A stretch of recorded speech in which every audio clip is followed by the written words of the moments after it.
అందరికీ నమస్కారం. ఈరోజు చాలామంది ఈ కామెంట్స్‌లో ప్రశ్నలడిగారు.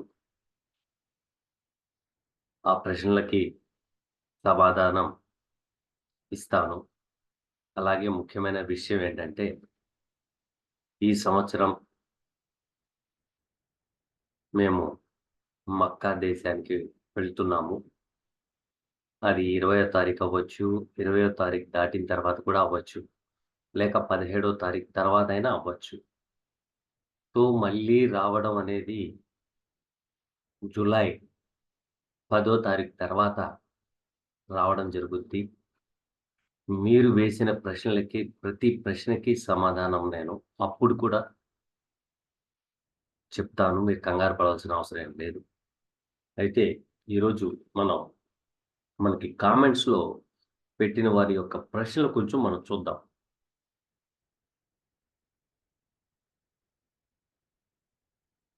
శ్రీనివాస్ గారు, బి. శ్రీనివాస్ గారు ఏమడుగుతున్నారంటే, వృశ్చిక లగ్నం, ద్వితీయంలో గురువు, మూల త్రికోణం, గ్రహము మూల త్రికోణం గురించి చెప్పండి సార్ అన్నారు. శ్రీనివాస్ గారు, మీకు అవగాహన ఉంటే, ఆస్ట్రాలజీలో కొంత అవగాహన ఉంటే పర్వాలేదు. లేకపోతే ఎవరో చెప్పారు అన్న విషయం మీద మూల త్రికోణం, దాని మూలంగా లాభం వచ్చేస్తది, అదొచ్చేస్తది, ఇదొచ్చేస్తది అని అనుకోవద్దు. వృశ్చిక లగ్నానికి ద్వితీయ పంచమాధిపతి అయ్యి ద్వితీయంలో ఉన్నారు. మీకు అందరికీ తెలియని విషయం, ఒక విషయం చెప్తాను వినండి. జూపిటర్ ఏ భావంలో, ఏ రాశిలో ఉంటారో ఆ రాశి ఫలితాలు 75% తగ్గుతాయి. 75% తగ్గుతాయి. జూపిటర్ యాస్పెక్ట్స్ ఉంటాయి. Jupiter aspects. ఈ యాస్పెక్ట్స్ ఎక్కడెక్కడైతే జూపిటర్ యాస్పెక్ట్ ఉంటుందో, అక్కడ ఎవాబ్రేటింగ్ ఉంటుంది. గ్రోతింగ్ ఎక్కువగా ఉంటుంది. ఓకేనా? ద్వితీయ పంచమాధిపతి అయ్యి మీకు 2లో ఉన్నారు. అంటే కుటుంబ స్థానంలో ఉన్నారు. మీ యొక్క ప్రథమ సంతతి, మీ యొక్క కుటుంబంలో ఇన్వాల్వ్‌మెంట్ ఎక్కువగా ఉంటుంది. ఇన్వాల్వ్‌మెంట్ ఎక్కువగా ఉంటుంది. పైగా జూపిటరు తన స్వక్షేత్రంలో మూల త్రికోణంలో ఉన్నారు. ఫలితాలు కొంత తగ్గే అవకాశాలు ఎక్కువగా ఉంటాయి. కారణం ఏంటంటే, ఇక్కడ మీరు గమనించవలసిన ముఖ్యమైన విషయం ఏంటంటే, జూపిటరు మూల త్రికోణంలో ఉన్నారు ధనుసు రాశిలో అన్నారు బాగానే ఉంది. అయితే దాంట్లో మూలా నక్షత్రంలో ఉన్నారా? పూర్వాషాఢ నక్షత్రంలో ఉన్నారా? లేక ఉత్తరాషాఢ నక్షత్రంలో ఉన్నారా? ఉత్తరాషాఢ నక్షత్రంలో ఉన్నారనుకుందాం. ఉత్తరాషాఢ నక్షత్రాధిపతి రవి. వృశ్చిక లగ్నానికి 10వ భావాధిపతి అవుతారు. పైగా జూపిటర్ యాస్పెక్ట్ కూడాను 10థ్ మీద ఉంటుంది. సో, 10థ్ మీద ఉంది అంటే మీరు బాగా చదువుకోండి. నేమ్ అండ్ ఫేమ్ ఒస్తది. అసలు మీకు పొట్ట పొడిస్తే అక్షరం ముక్క కూడా లేదనుకోండి. నేమ్ అండ్ ఫేమ్ ఒస్తది. జ్యోతిష్యంలో దాగి ఉన్న రహస్యం చెప్పేదదే. గ్రహము తన పని తను చేసి ఎళ్ళడమే. ఆ భగవంతుడు ఒక స్క్రిప్ట్ రాసిస్తాడు. ఈ మానవుడు, ఈ జీవుడు ఈ టైంలో పుట్టాలి. ఈ టైంలో కాలం చేయాలి. ఈ మధ్యలో తనకి కావలసినవన్నీ సమకూర్చాల్సిన బాధ్యత మీదే అని ఒక స్క్రిప్ట్ రాసి భగవంతుడు గురువుకిచ్చారు. At the same time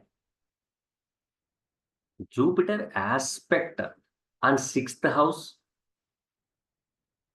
eighth house and 10థ్ హౌస్. మీ లైఫ్‌లో ఏదైనా సరే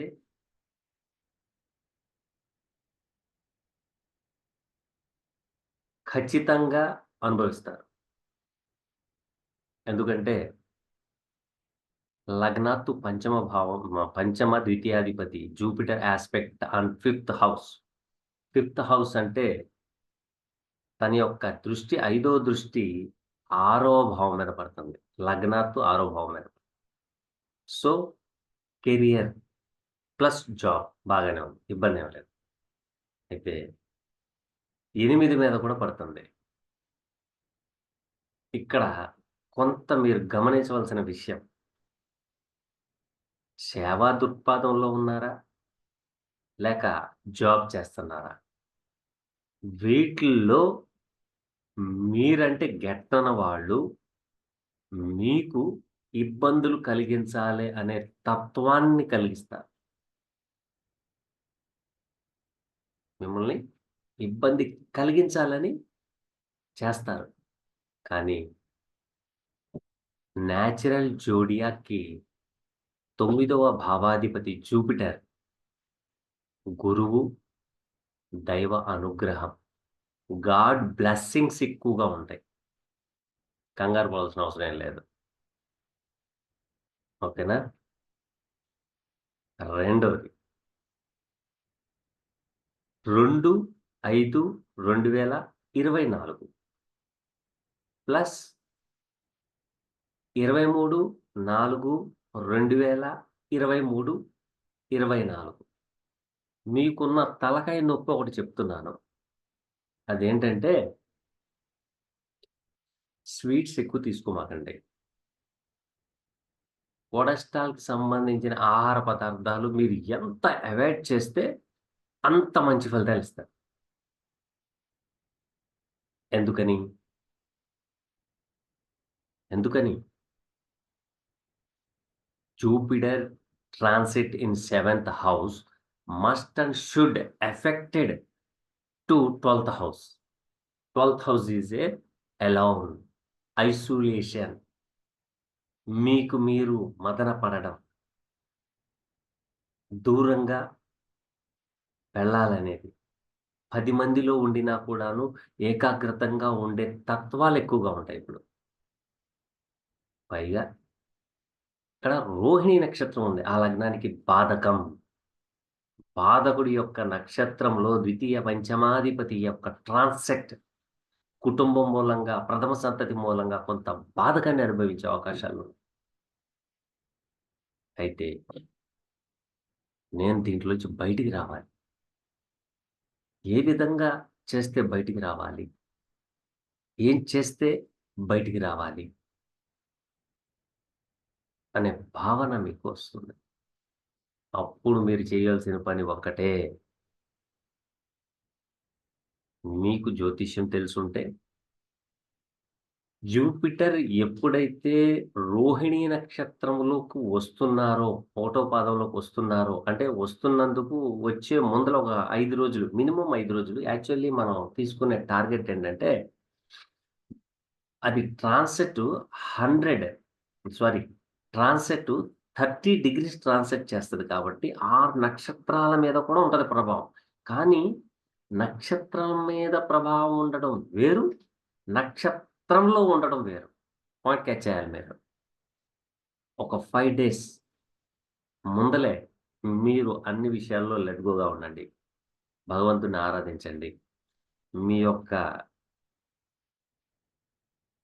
ఎక్కువగా పూజించే దేవుడు వైపుకి వెళ్ళండి. లెట్ గోగా ఉండండి. సాక్రిఫైగా ఉండండి. సరిపోతుంది. ఆహార నియమాలు మాత్రం కొంత జాగ్రత్త వహించండి. మీ మనసులో తినేయమనే భావనలు కలిగే అవకాశాలు ఎక్కువగా ఉన్నాయి. ఓకేనా? కాబట్టి మూల త్రికోణంలో ఉన్నంత మాత్రాన మంచి ఫలితాలిస్తది. మరీ చెడు ఫలితాలిస్తది అని మీరనుకోవద్దు. దాని మీద శని యొక్క దృష్టి గాని, రాహుతో యుతి గాని, రాహు దృష్టి గాని, లేక కేతు దృష్టి గాని పడినా కొన్ని ఇబ్బందిదాయకమైన వాతావరణాలు వస్తాయి. ఓకేనా? Thank you. Next question.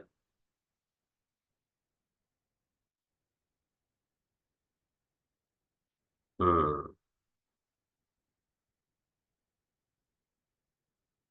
Venu Phani గారు ఏమడుగుతున్నారంటే, గురువుగారు నమస్కారం. నమస్తే అండి.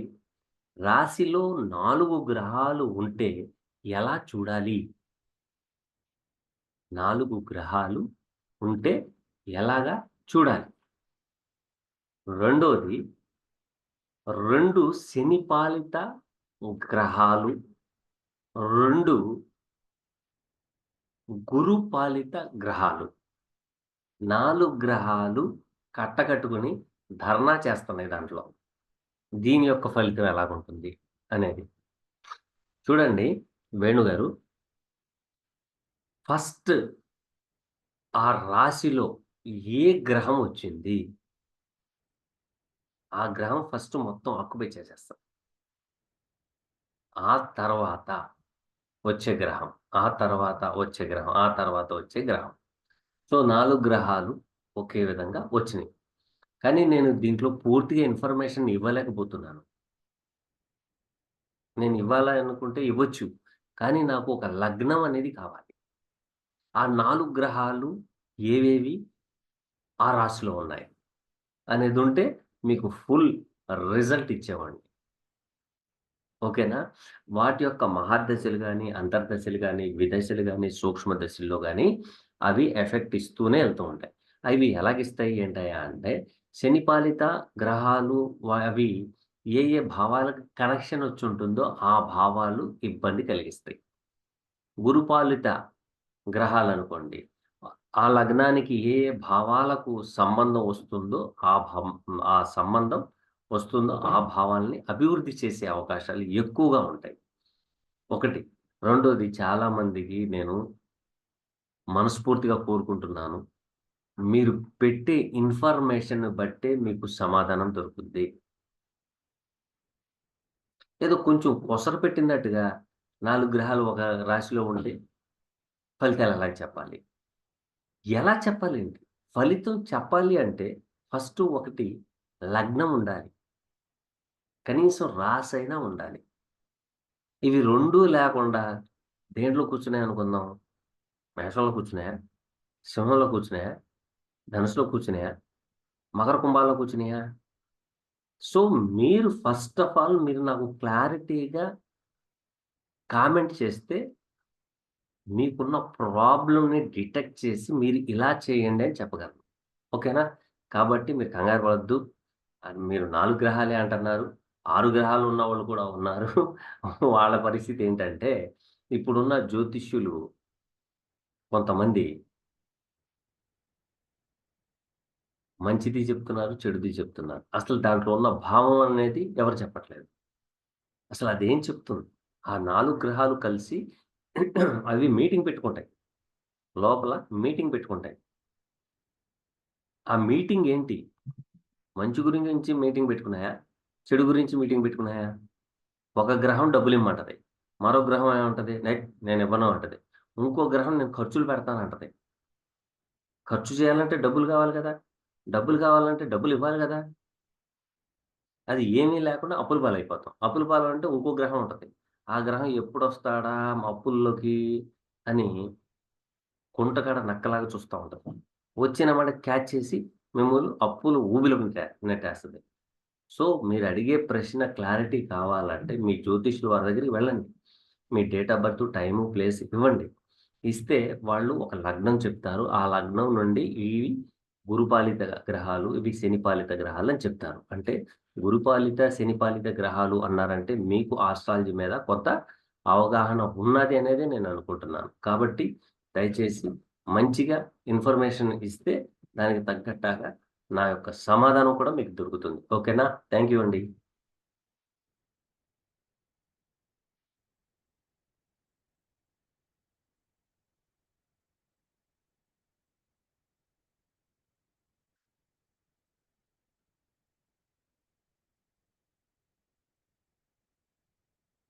ఉక్కర సత్యనారాయణ గారు డేట్ ఆఫ్ బర్త్ ఇచ్చారు. 17/3/1990 12 గంటల 15 నిమిషాలకు హైదరాబాద్‌లో జన్మించారు.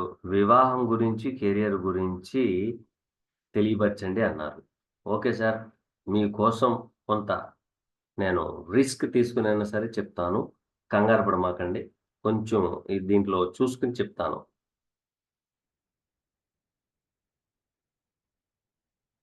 1990,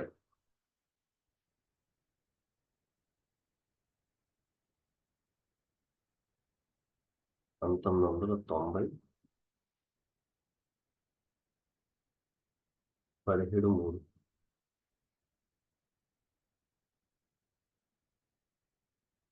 17/3, 17/3, 1990. ఓకే. రాత్రి 12. అవును.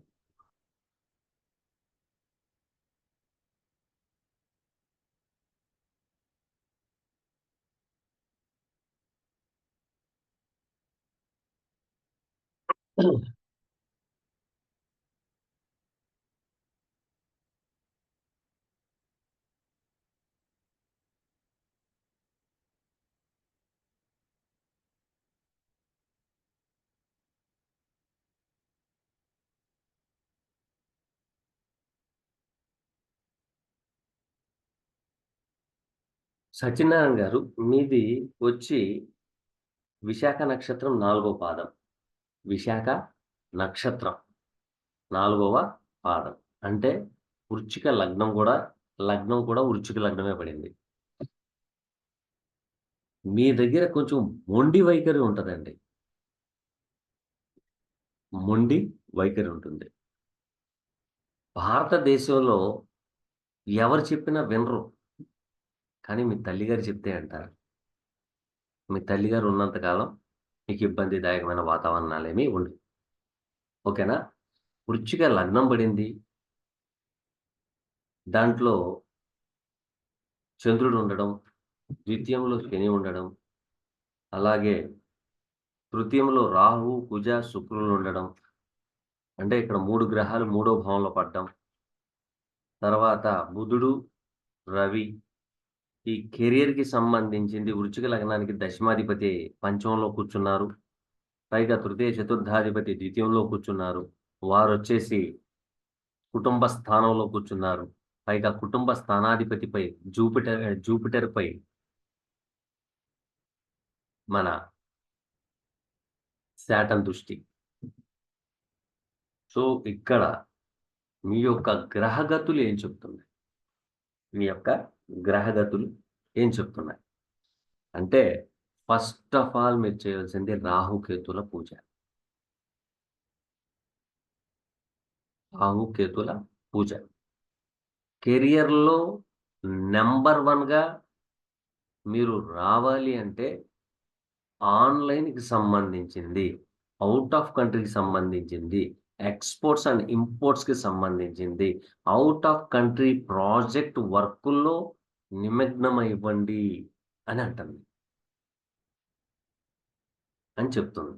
అయితే ఇది అంతా నేను చెప్పింది చదువుకున్న వాళ్ళకి. పొట్ట పొడిస్తే అక్షరం ముక్క లేనోడి సంగతేంటి? కూలి పని చేసుకునేవాడు ఉంటాడుగా. లేతే చిన్న వ్యాపారం చేసుకునేవాడు ఉంటాడుగా.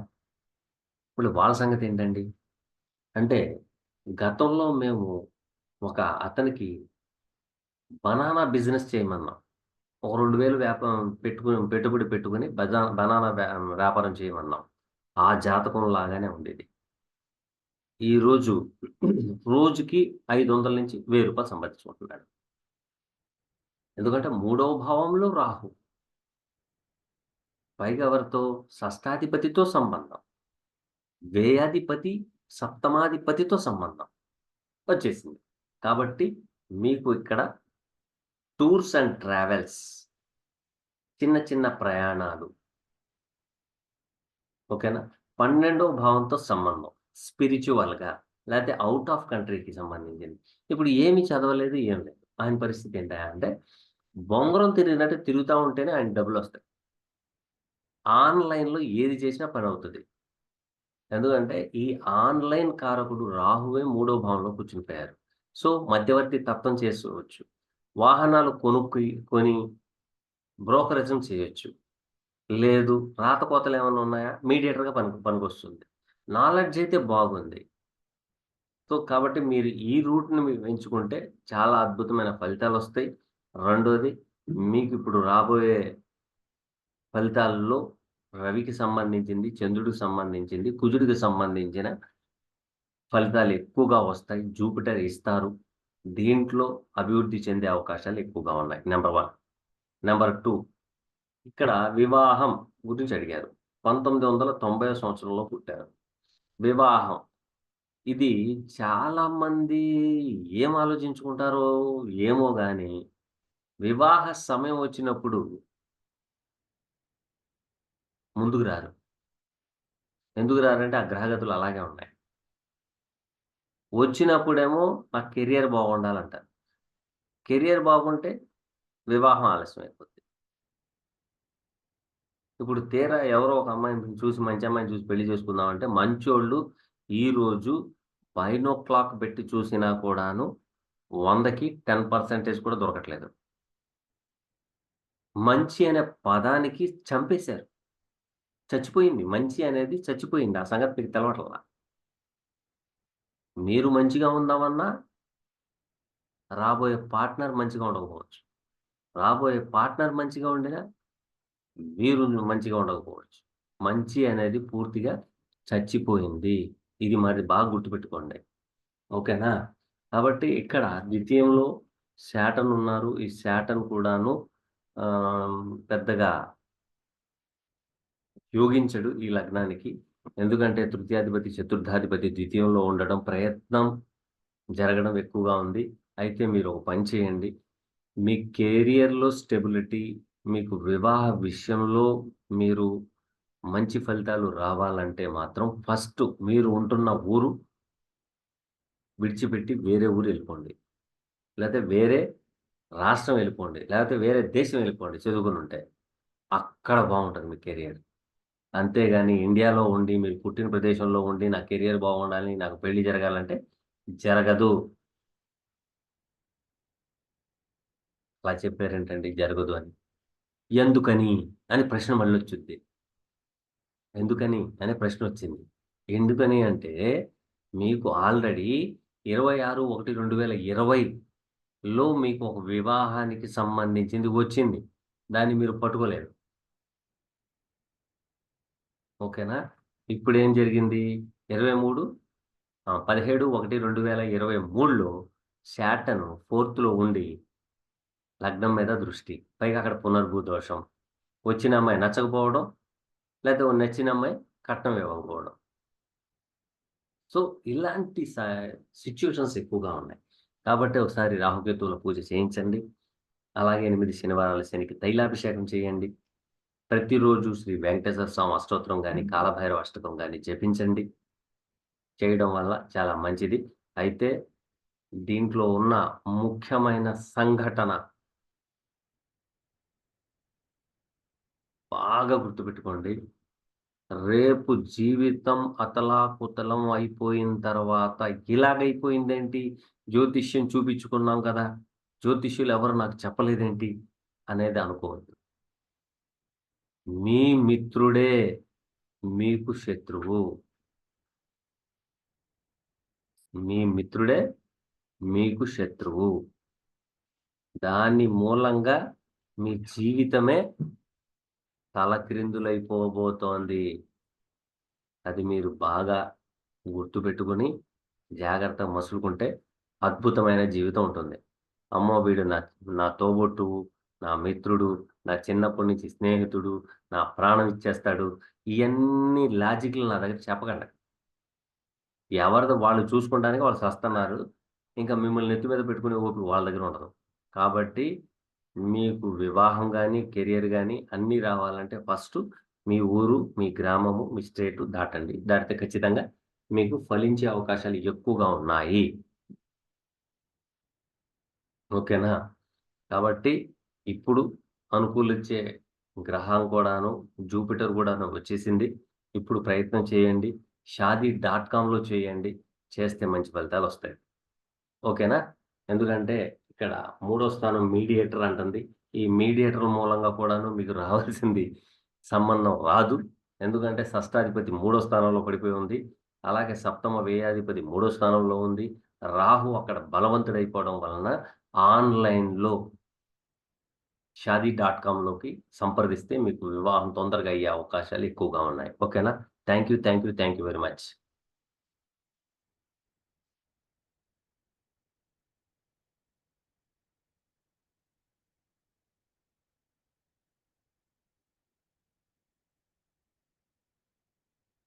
నెక్స్ట్ క్వెషన్ మనం చూద్దాం. ఒక్క నిమిషం. Next question ఎవరడుగుతున్నారు?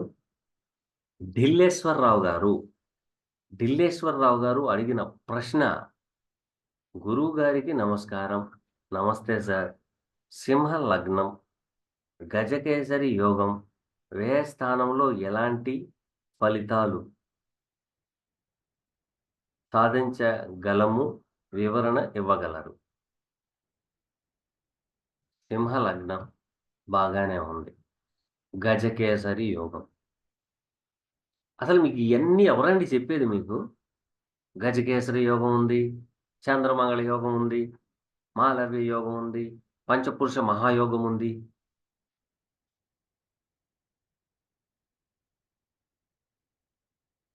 భారతదేశంలో మీ ఒక్కళ్ళకే ఉండదండి యోగం. ప్రతి ఒక్కళ్ళకి ఉంటది యోగం. ప్రతి ఒక్కళ్ళకి యోగాలుంటాయి. అన్ని యోగాలుంటాయి. సరే, గజకేసరి యోగం ఉంది. ఓకే. నేను ఒప్పేసుకుంటాను. ఎందుకంటే మీకు కొద్దో గొప్పో జ్యోతిష్యం తెలుసు. ఆ పుస్తకాల్లో రాసిందే జ్యోతిష్యం తెలుసని నాకు తెలుసు. ఓకేనా? గజకేసరి యోగం ఉంది. మీరు ఓ పని చేయండి.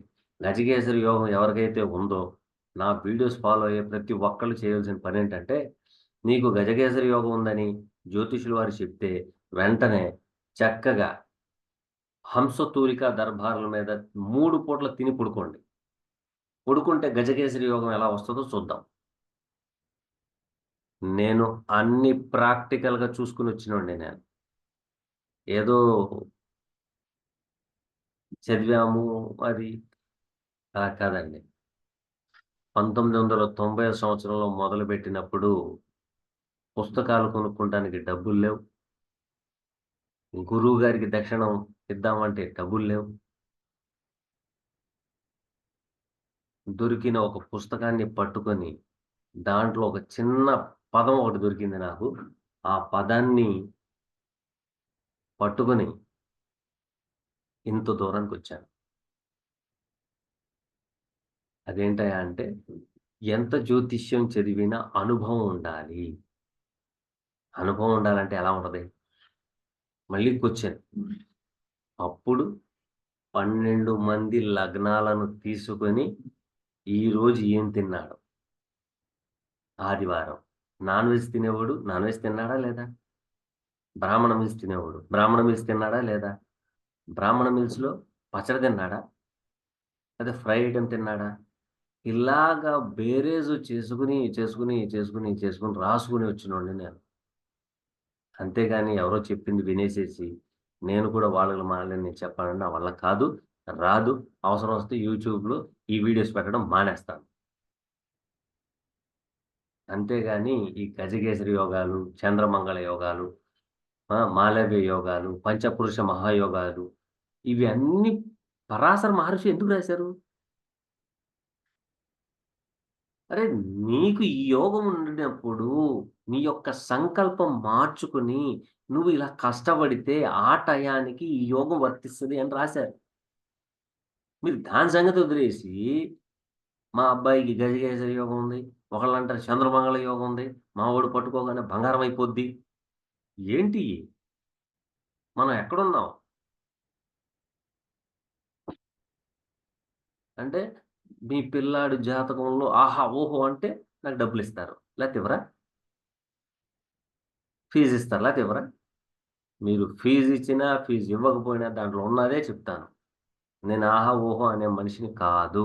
నేను ఆహా! ఓహో! అన్నాను అంటే, అది దాంట్లో ఆహా! ఓహో! అనే పదం ఉంటేనే చెప్తాను. దీనికి కూడా ఒక ఉదాహరణ. మా స్నేహితుడు పిల్ల. ఆవిడకి మ్యాథమెటిక్సే రావు. మ్యాథమెటిక్స్ రావు. సీఏలో పాస్ అయింది. ఎలా పాస్ అయింది? అక్కడ ఆహా! ఊహో ఉంది. దాన్ని బట్టి పాస్ అయ్యింది. ఆమెకి మ్యాథమెటిక్స్ చాలా తక్కువొచ్చింది. సీఏలో తీసుకెళ్ళి పారేయి అన్నా. ఆయన తీసుకెళ్ళి సీఏలో పారేసాడు.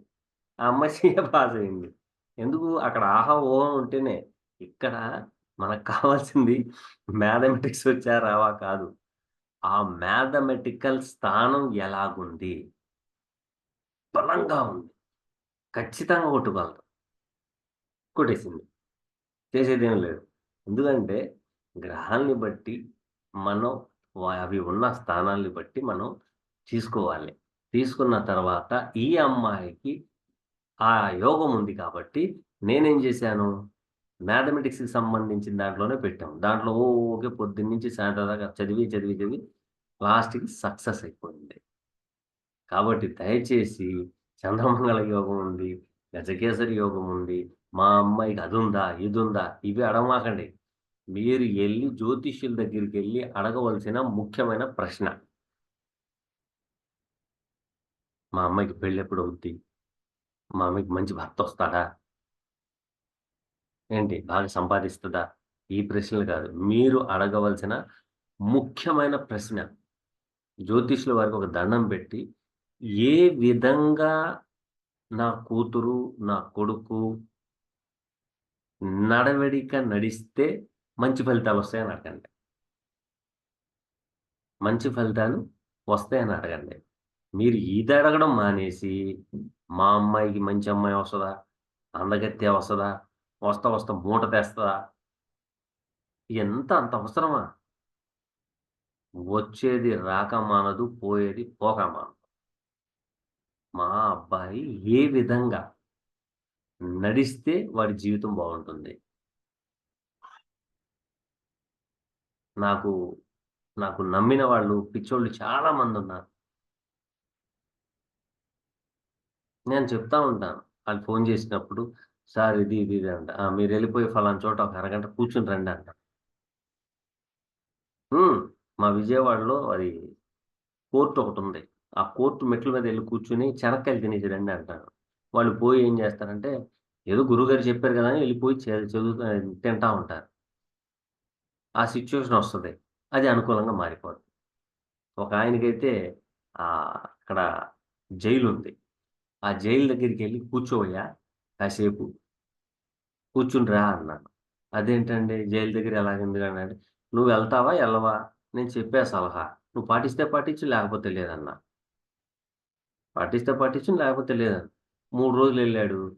ఇంకా టైం దగ్గర పడింది. ఆ 3 రోజులకి మినహాయింపిచ్చి తర్వాత చిన్న పోట్లాటొచ్చింది. కర్ర పెట్టి కొడితే తలకాయ పగిలిపోయింది. పోలీస్ స్టేషన్‌కెళ్ళి జైల్‌లో కూర్చున్నాడు. అదే నేను ముందల చెప్పినప్పుడు చేయాలా? వద్దా? చేయలేదు. ఏంటండి పరిస్థితి అంటే ఇదండి అన్నా. నీ కర్మను అలా రాసున్నాడు. నువ్వు జైలు దగ్గరెళ్లి కూర్చోవయ్యా అంటే 3 రోజులు కూర్చున్నాడంట. ఎవడో పిలిచాడు. ఎళ్ళాడు. సంకనాగిపోయింది. సో, ఇట్లాంటివి నేను చాలా సింపుల్ రెమెడీస్ చెప్తా. రెమెడీస్ చెప్పడం అంటే ఒక పిచ్చోడిలాగా చెప్పను. అది చెప్పాను అంటే దాని ఎనకాల ఎంత రిజల్ట్ ఉంటే చెప్తాను అనేది మీరు గ్రహించుకోవాలి. కాబట్టి దయచేసి ఇంకొకసారి చెప్తున్నాను. మీరు అడిగే ప్రశ్నలు మీరు ఎన్ని ప్రశ్నలు అడిగితే అంత మంచిది. అంత చక్కగా మీకొచ్చిన ప్రశ్న ఇంకో ఆయనకి రావచ్చు. లేతే ఇంకో ఆయనకి రాకపోవచ్చు. ఇంకో వాళ్ళకి ఒక్కొక్కళ్ళకి ఒక్కొక్క రకమైన ప్రశ్నలొస్తాయి. వాటికి సమాధానాలు అందరికీ పనికొచ్చేయే ఉంటాయి కాబట్టి మీరు క్లియర్‌గా, క్లారిటీగా నాకు మీరు కామెంట్ చేయడం వలన నేను మీకు చెప్పడానికి ఇంకా 4 మంచి విషయాలు చెప్పడానికి కూడా అవకాశం ఉంటుంది. కాబట్టి దయచేసి ప్రతి ఒక్కళ్ళు నా వీడియోస్ చూసేవాళ్ళు నేను చెప్పే విధంగా నడుచుకొని కామెంట్స్ పెడతారని ఆశిస్తున్నాను. అలాగే మరొక ముఖ్యమైన విషయం జూలై నుండి లైవ్ ప్రోగ్రామ్స్ స్టార్ట్ అవుతాయి. దాంట్లో లైవ్ ప్రోగ్రామ్‌కి 3 లేదా 5, 3 లేదా ఐదుగురికి ఫ్రీగా మీరు అడిగిన ఒక ప్రశ్నకి సమాధానం దొరుకుతుంది. కాబట్టి దయచేసి మీరు ఎవరైనా సరే మీరు ఎవరైనా సరే విషయం తెలుసుకోవాలి అని మీరు అనుకుంటే, మా ఎస్‌బి టీమ్ వాళ్ళకి ఇప్పటి నుండే మీ యొక్క date of birth, time, place ఇచ్చి రిజిస్టర్ చేసుకోండి. అలాగే మా ఎస్‌బి టీమ్‌లో మేడం గారు టారో ప్రోగ్రామ్ కూడా చేస్తున్నారు. టారో విద్య కూడాను నలుగురికి తెలియపరచాలనే దృక్పథంతో ముందుకు వచ్చారు. ఎవరైనా సరే టారో నేర్చుకోవాలి, టారో రీడింగ్ కూడా మాకు రావాలి, కావాలి ఈ విద్య అంటే దాంట్లో ఇన్ డెప్త్ విషయాలు మేడం గారు తెలియపరుస్తున్నారు. కాబట్టి జాయిన్ అవ్వాలనుకునేవారు ఆస్ట్రో ఎస్‌బి టీమ్ వారికి సంప్రదిస్తారని ఆశిస్తున్నాను. Thank you.